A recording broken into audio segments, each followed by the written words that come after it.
મહીસાગર જિલ્લાના કડાણા તાલુકાની દધાલિયા ગ્રામ પંચાયતના વિકાસના કામોની તપાસ દરમિયાન અરજદારોને દૂર રાખવામાં આવ્યા. દધાલિયા ગ્રામ પંચાયત સરપંચ દ્વારા કરવામાં આવતા વિવિધ વિકાસના કામોમાં ભ્રષ્ટાચારને ગેરરીતે આચર્ય હોવાનો આક્ષેપ કેટલાક અરજદાર દ્વારા લગાવવામાં આવ્યો અને તેની અરજીઓ પણ કરેલ.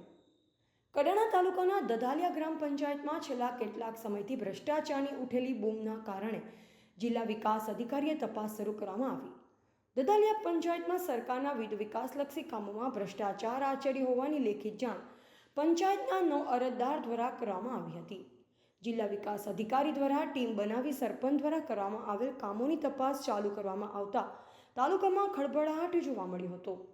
દધાલિયા પંચાયતમાં 10થી વધુ વાહનો સાથે પહોંચેલ અધિકારીનો કાફલો જોવા લોકટોળા ઉમટી પડતા જિલ્લા વિકાસ અધિકારી દ્વારા અરજદાર તેમજ પત્રકારોને આ તપાસથી દૂર રાખ્યા.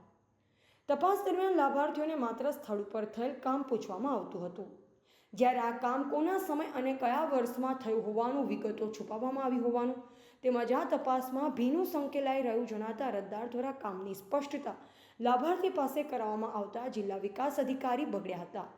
જિલ્લા વિકાસ અધિકારીએ તપાસ અધિકારીઓ સિવાય દરેકને દૂર ખસેડી દીધા હતા. ત્યારે આ તપાસ દરમિયાન પત્રકારોને હાજરી ખૂંચતા દરેક જગ્યાએ પત્રકારોની હાજરીને પત્રકારત્વ ન હોવાનું જિલ્લા વિકાસ અધિકારીએ જણાવ્યું હતું.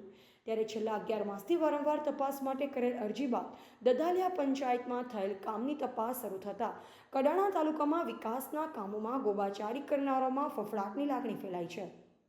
દધાલિયા ગ્રામ પંચાયતમાં સરપંચના પિતા દ્વારા વહીવટી કરાતો હોય અને સરપંચના પિતા દ્વારા જ વિકાસના કામોના બિલોના ચેકો લઈ પંચાયત ધારાની જોગવાઈનો ભંગ કરી ખોટી રીતે અંગત લાભ લીધો હોય સરપંચને હોદ્દા પરથી દૂર કરવાની નિષ્પક્ષ તટસ્થ તપાસ થાય તેવી ગ્રામજનો ઈચ્છી રહ્યા છે.